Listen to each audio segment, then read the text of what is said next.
Okay, everyone, thank you for coming. Welcome to our fifth or fourth edition of Critter Quest. Five. This is our fifth session of Critter Quest. Critter Quest it's running from January through March of 2025. And Critter Quest has been set up by scientists in the Netherlands to set a baseline for Seba's, not just insects, but critters, because not everything we're talking about in this time frame is insects. Because you can't study Seba's biodiversity unless you start with the itty bitty stuff. So tonight we have Eva and Jonne, sorry if I'm pronouncing that wrong, Jonne, It's okay. close, who will introduce themselves properly. And we also want to just say that this program is made possible through the support of the public entity SEBA, Nature Environment Policy Plan, and the funders in the region, which is the Caribbean Culture Fund. Sorry, they changed their name and their branding in the last year. And also in the Netherlands by the Museum of Natural History, which is called in the Netherlands. We'll let them tell you about it. So before we take up any more of your time, let's sit back, enjoy, and learn lots of things. I'm going to hand over the microphone.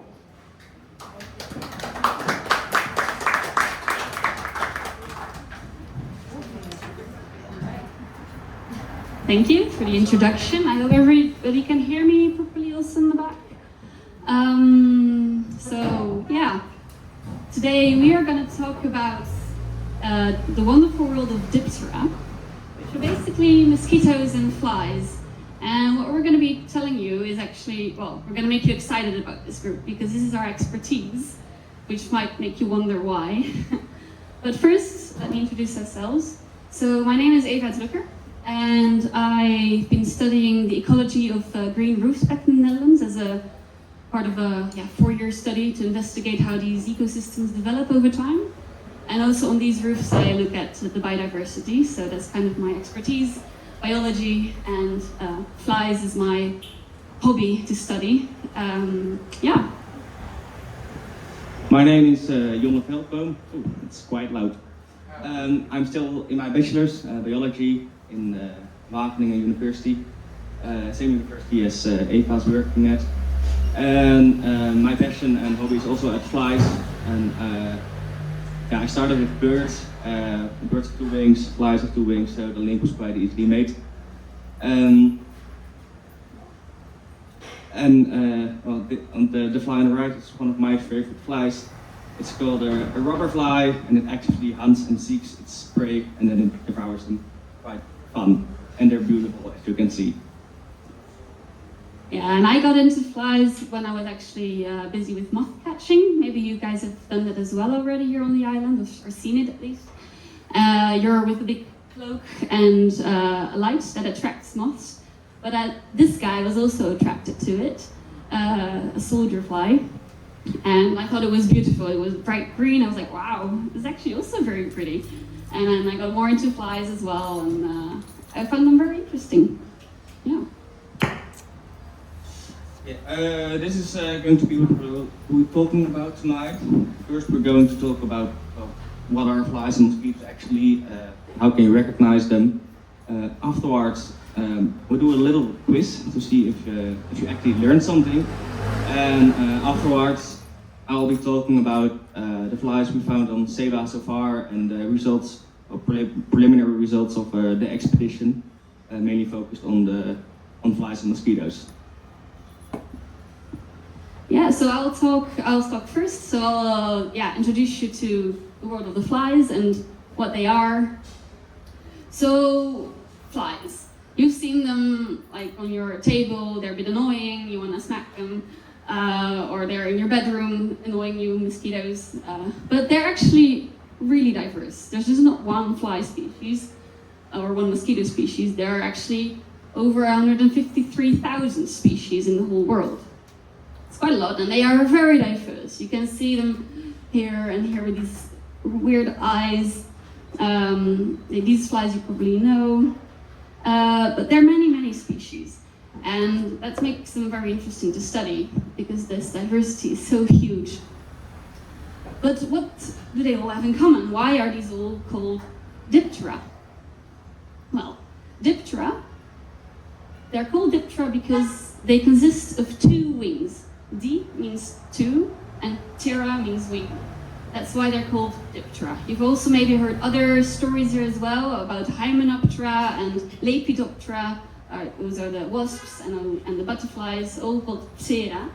And Diptera are the ones with the two wings. And they have this structure in the back, which is called a halter. And that's very specific for flies, that they have this halter, which is an organ that actually helps them balance. So that's actually a reason why flies are so difficult to catch when you want to smack them. They have this organ over here that helps them actually move around better. And that's unique for this group. All flies have this. And, well, you have mosquitoes and flies, and then the difference between those are the antennae. So a mosquito has very long antennae that are consisting of small little parts, while flies usually have quite short antennae, as you can see over here. So, that being said, typically these halters and the two wings are what makes flies flies. And they're really flying masters, as you can see over here. Let's see if the video is working. Yeah, this is Jonne here in the field trying to catch one. Yeah, he's over there, yeah, getting away. It's one of the very nice green jewel flies that we've seen a lot here. We will talk more about that later. And you probably all know the hoverfly. Who has ever seen a hoverfly? Yeah? Yeah, you really see them typically like, that's typically because they have such good flying skills because of these halters. So, flies and mosquitoes. This is, I'm going to show you a little bit of diversity, just to give you a picture of what you can all expect. So this is a rubber fly, his favorite group. And this one, I love these ones. They're very small, and they're called Quasimodo flies. And you can see maybe why they have like this hunchback. These are the huge eyes, and they're really small, and if you see them, they go like all around. It's a very interesting one. This is a mosquito, actually, and it's mimicking a wasp, basically. But you can see that it's a mosquito as well, and not a fly, because it has these quite long antennas, and also quite typically the longer legs. This is a soldier fly. These are huge like this. In the Netherlands you can find them as well. And they actually are, you can find them on ant nests. And this is also a huge fly that we once found in the Netherlands. So it's really rare. And it's literally translated, it's called a smelly fly, because apparently it smells of cheese. But I never really smelled that, but yeah, maybe because we're from a cheese country. So yeah, I have here a little video of David Attenborough to show you a bit more diversity of flies. If I can make it work.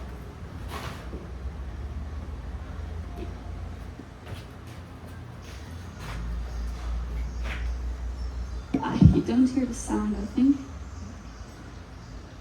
I guess I'll have to do the David Attenborough extraordinary. Oh, no, you don't hear it.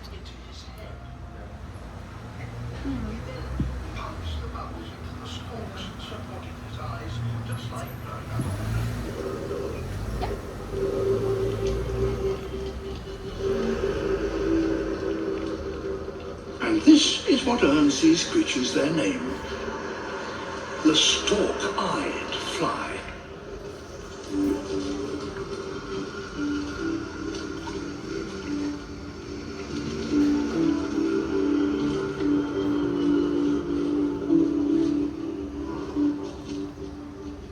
A few final adjustments to straighten out any remaining creases, and he's ready for action.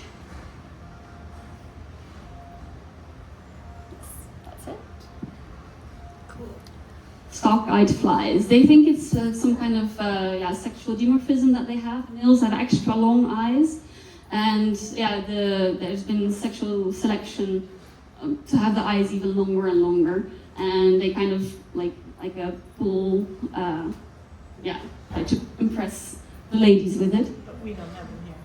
No, you don't have them here. They're in South America and South Africa. You can find them. So unfortunately, there's one species apparently of this family in Europe, but not on this side of the world. So for that. But this one, I also like a lot. There's also a little music in there.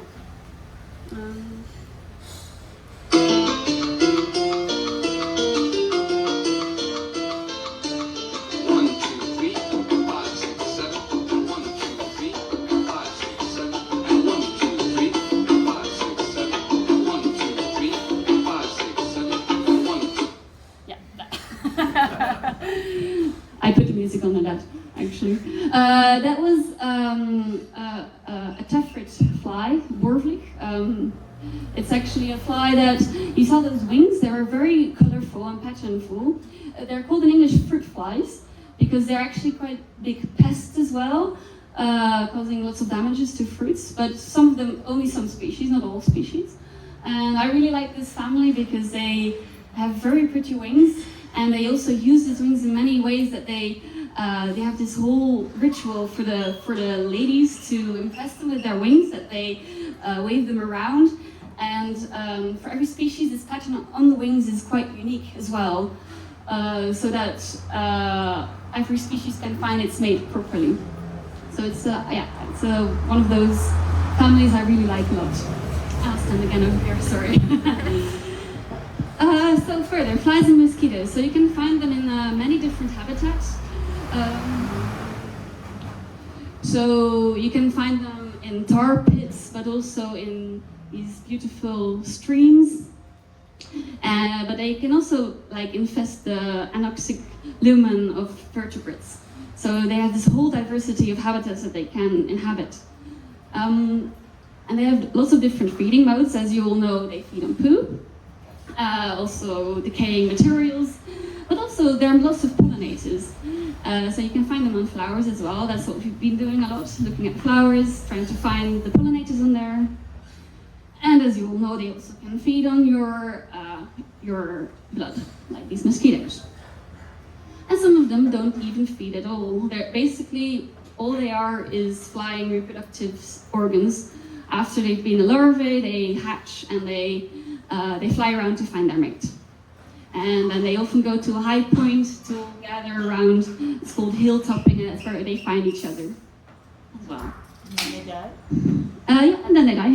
Yeah, because they can't live for long without their feeding mouth parts. So a sad story. And well, they have a huge economic importance as well. So as in, they can be nuisances. Maybe, has anybody ever been to Sweden or Iceland here? And the lakes, maybe you've noticed that there's swarms of mosquitoes there. Well, you have in Iceland as well, the lake midges it's called, and there are these huge swarms of midges there. Absolutely annoying, but it's also important again because they are a huge source food for many animals. So once it's collapsed, it was quite in big trouble for the nature there.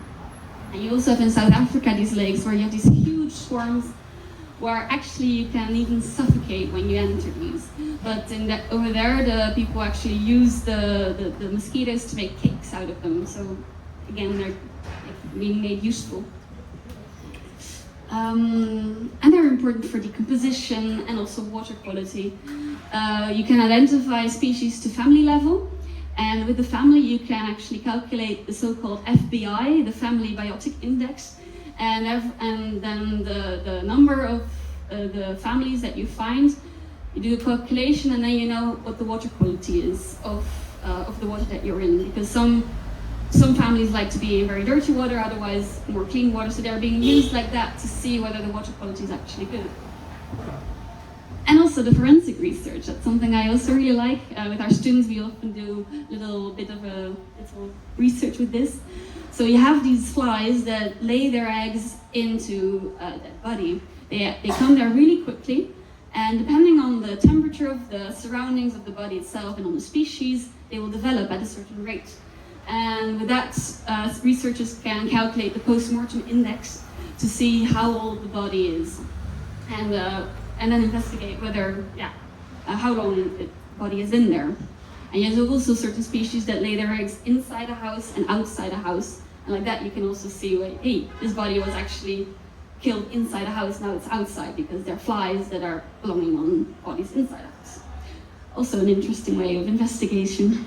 And also the larvae, as you might know, they can eat, they can clean out wounds, so they will eat the wound's flesh, and their saliva can actually help heal the wounds as well, and even their actions can mechanically help stimulate the fluids so that the wound will heal. So also interesting about them. And then you have all these myiaces. Who's ever heard of myiaces here? No? Yeah, it's I saved you the pictures here, only this one, but that's how you have these human butt flies that infest humans actually and cause terrible wounds. It looks horrible. You don't want to know too much about this, but also screwworms are part of this. And you have these mosquito disease transmissions, and that's a big problem where a lot of money also goes into, because all these mosquitoes can transfer diseases. I don't know, maybe you know some of the diseases, what I'm talking about. Can anybody name some? Dengue. Dengue, yeah? Malaria, yeah? Chikungunya. Yeah, that one, yeah. Encephalitis, elephantitis. There are many different illnesses, but they're not caused, of course, by the mosquito, but they're being transmitted by the mosquito. So it's a huge problem. Lots of money goes in there as well. That's a big economic importance. And then lastly, there's pollination. So actually, most people, when they hear of pollination, they think of bees, but actually Diptera are a very important part of pollination. And you might know, you might know cacao, the plant, and there is midget that actually is a very important pollinator of this. And there's at least 70 families of Diptera that are important pollinators. Yes. So on the cacao, are they the only pollinators, or also? I think there are more, but this one is one of the most important ones, but I'm not sure. And this one is in Dutch called the blind bee. And it's a hoverfly that mimics our honeybee. It looks a lot like our honeybee, and you often see them together, and they're both pollinators. So that brings me to mimicry. Who knows what mimicry is? Yeah? Yeah, it's a common thing that animals imitate each other for safety. So they try to mimic a more dangerous animal often, so that other predators will not get them. And what does this look like? Yeah? Spiders, yeah. Yeah, this one's trying to mimic a spider, indeed. So this is, remember the dancing music with the tephrid fly that was flying around? This is one of them that is mimicking a spider. And this one? Ants. Yeah, this is an ant. Mycopasidae, long stilted fly. Yeah. This is one is quite funny. Maybe you know the wasp Pepsis, and this is quite an extreme case of mimicry where lots of different animals. This is a grasshopper. This is a true bug. This is a robber fly. This is also a fly, and this is actually the real creature that is actually dangerous, the Pepsis. So all these animals are trying to mimic this one, Wow. and because its sting is so painful. And then this one is the classic mimicry that you all might know. So this is a hoverfly, and this is a wasp. So what's the difference between this one and this one? Why is this a fly, and why is this a wasp?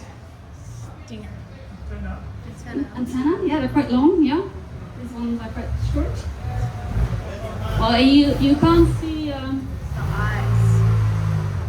The eyes are quite big. Yeah. The wings? The wings. What's with the wings? I think there are 4 with the wasp. Yeah. Here's one, and then there's a second one. It's difficult to see here. Here's clearly only 2 wings. Yeah.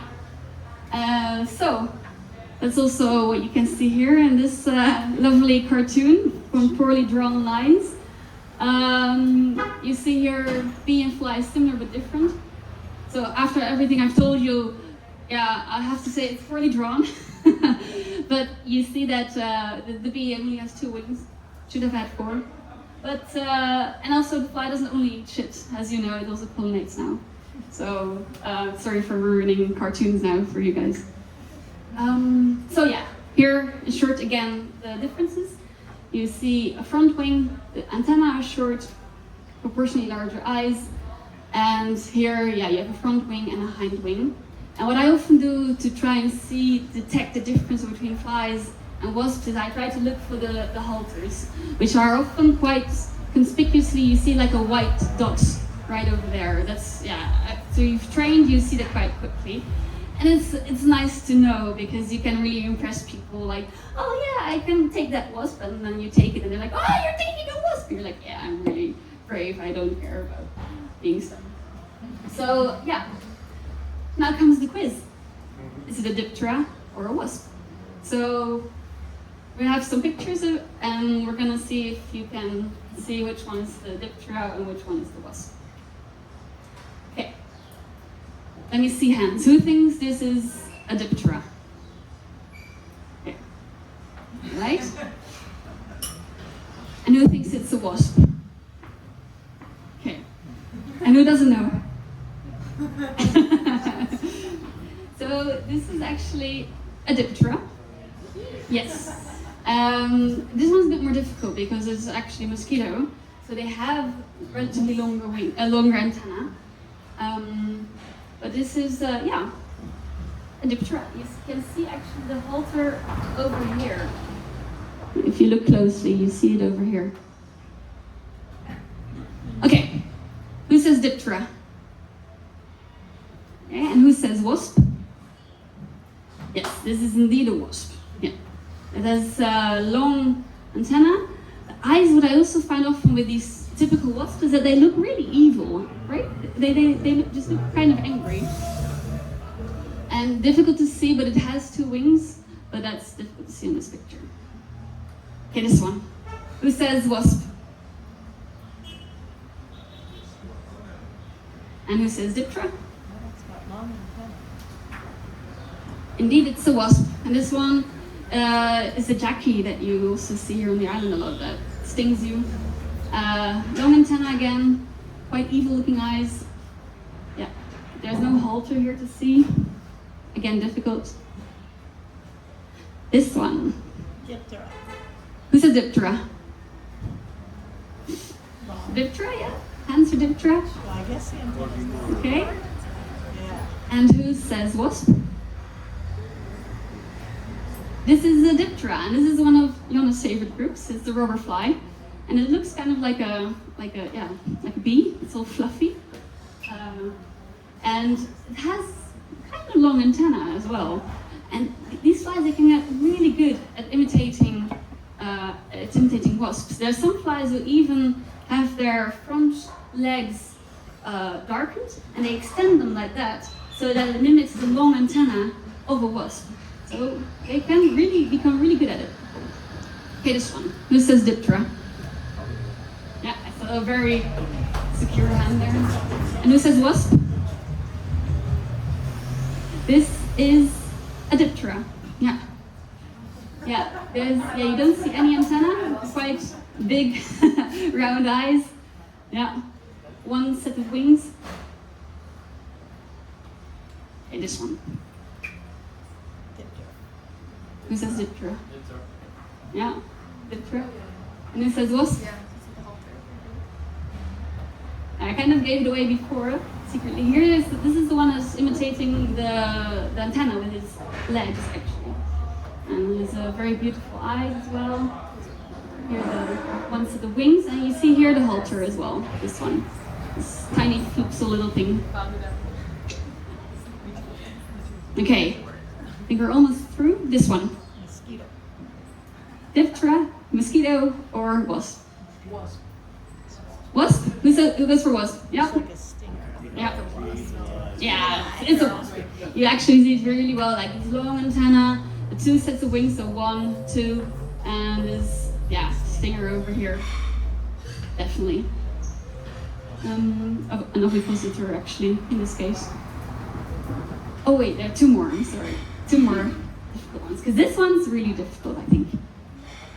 I'll give you some time. Lobster. Lobster. Yes.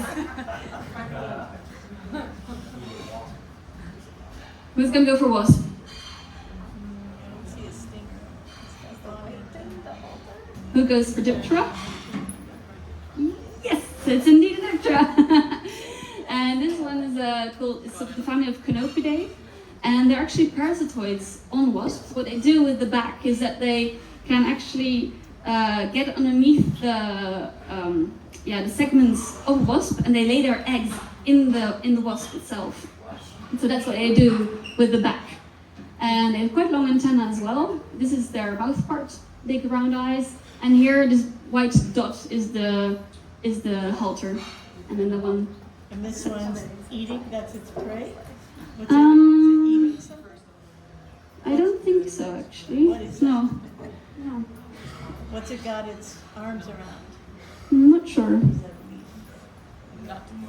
Yeah, I think it's some kind of flower head. Is it like little It's kind of decayed. fingers? Looks like little fingers. But these ones feed mostly on flowers. Okay, the last but not least. Scary. You want to tell this one?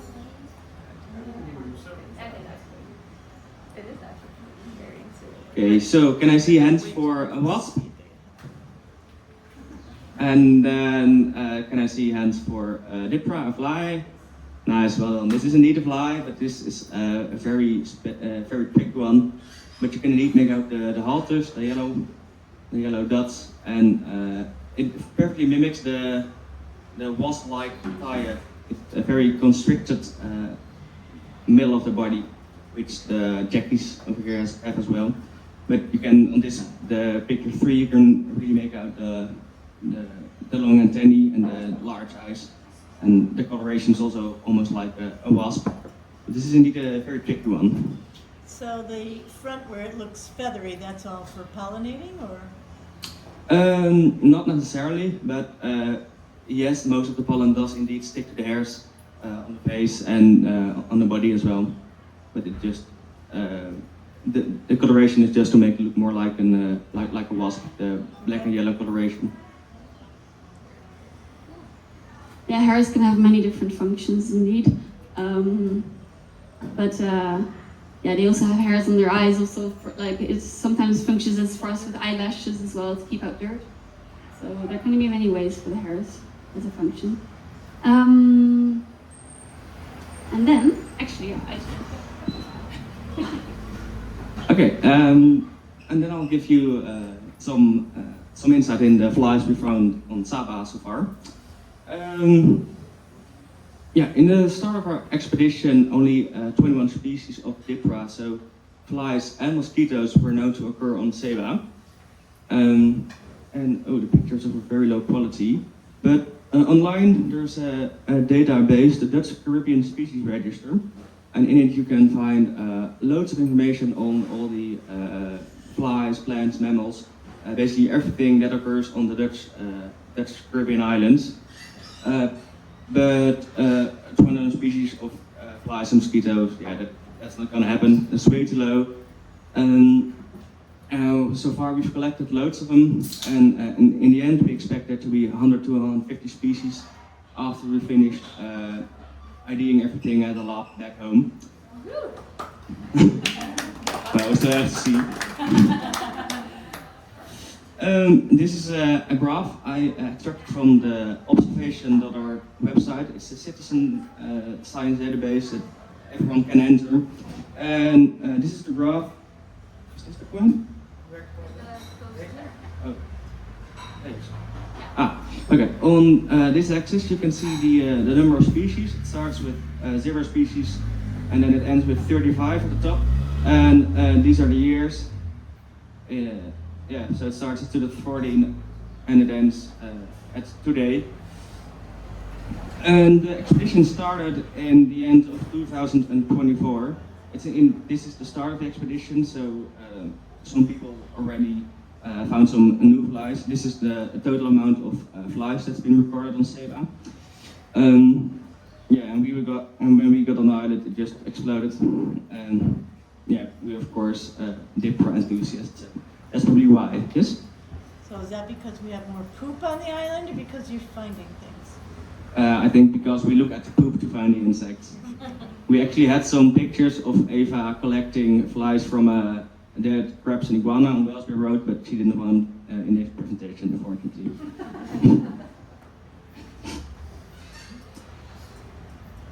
Yeah, we had some target species on Seba, mostly because the identification of the species was unknown, or because they were just beautiful.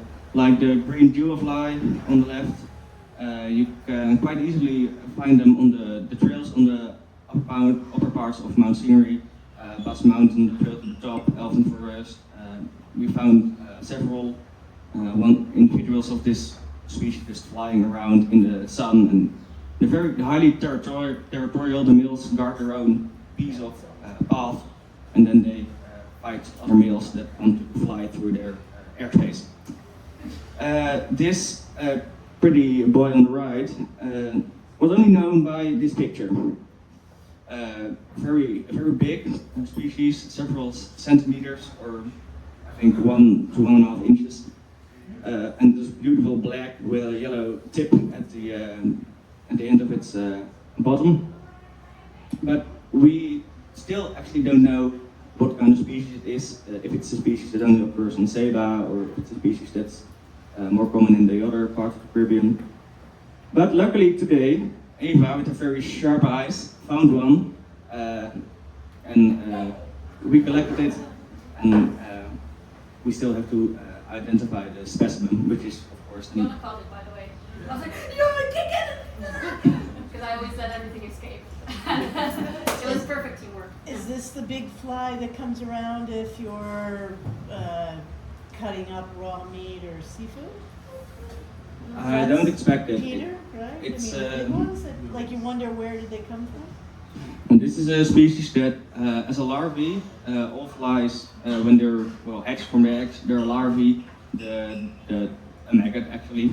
And this species lives in rotten wood. In the rot holes, if a branch from a tree snaps off, it forms some sort of cavity, and with still standing water, the larvae, they live there and enjoy their life. Another cool find on the island was already on one of the first days on the island. We found a new rubber fly, which is of course my precious family. And Eva insisted on these pictures in the presentation. I was kind of forced, but this is very happy me. But what happened was we took the trail to the sulfur mine, and we just looking for insects. And suddenly I saw something close to my feet on the ground, just chilling. And immediately something went off in my head, and the moments passed by in slow motion. And I was like, wow, this is something new. But I didn't have my net with me, so I shouted to Eva, please come quickly, bring a net. This is cool. And it was cool. It was a new species of rubberfly for actually the island, and this is the known distribution. So only some records on Cuba and in the Dominican Republic.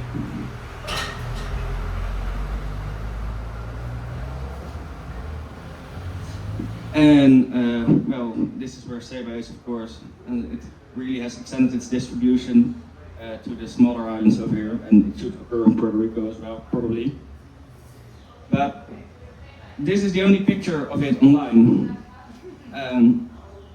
Yeah, very badly damaged. It misses its whole, the a major part of its body is just gone. But we still don't know for sure what kind of species it is. It looks like this, but it could also be a new species to science that maybe only occurs on Ceiba. That would be really cool, of course. But we'll see, of course, in the end. Did you take a picture?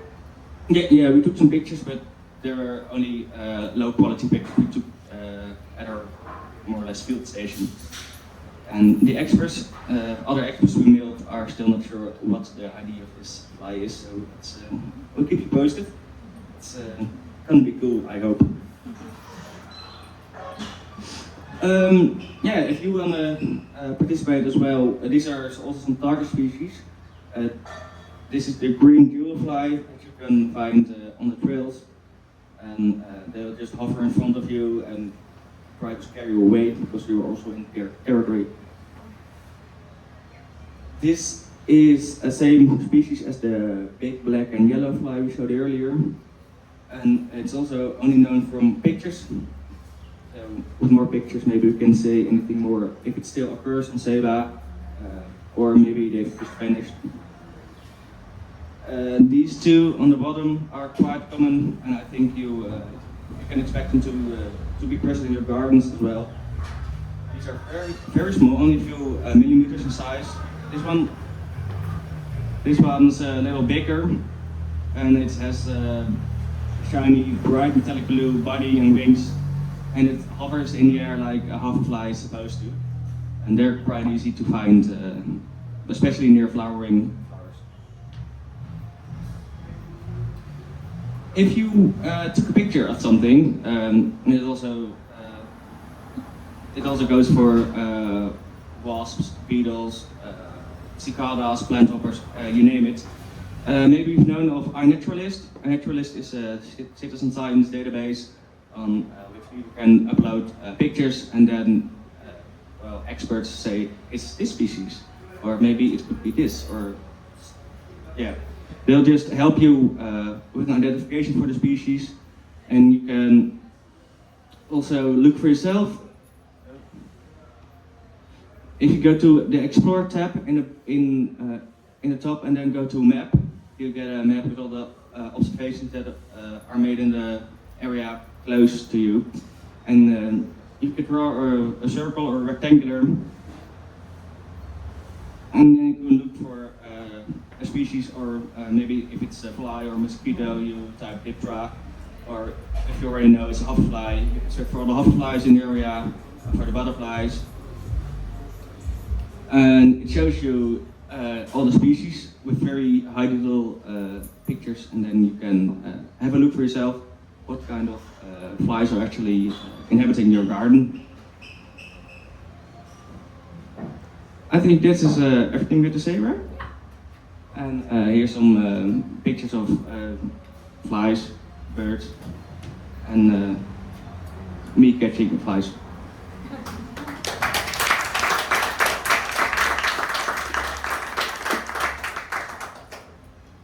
Are there any questions? Yeah, I was wondering, how does that ID process work in the Netherlands? Like when you guys take the flies back, how does that go? How does that work? Yeah, when we get back from along in the field, we'll pin everything. We don't only collect flies, but also wasps, true bugs, plant hoppers, beetles. And when we're in the Netherlands, we'll send them to the experts. I'll just wait a little.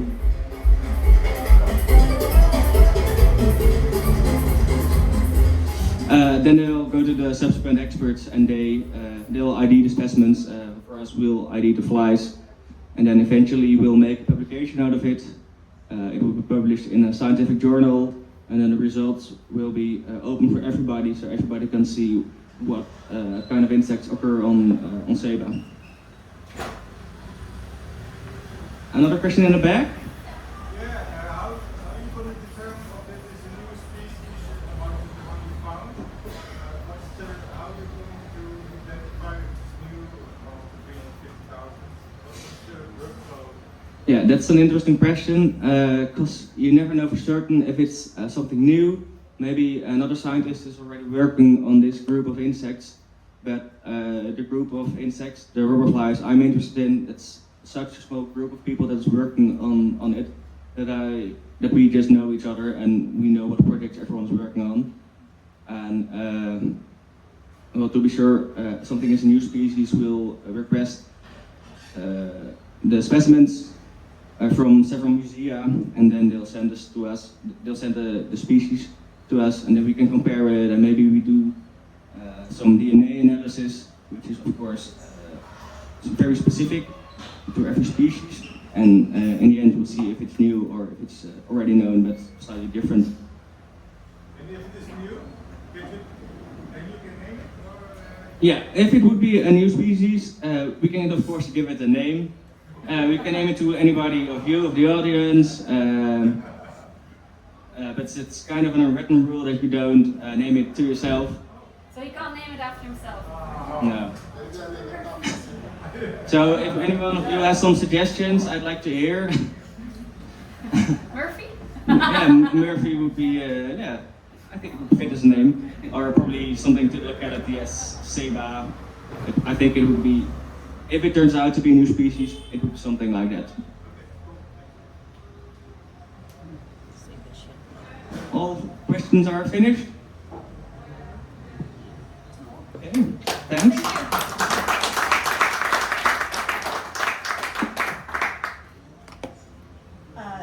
Thank you everyone for coming. If you could just make sure to pay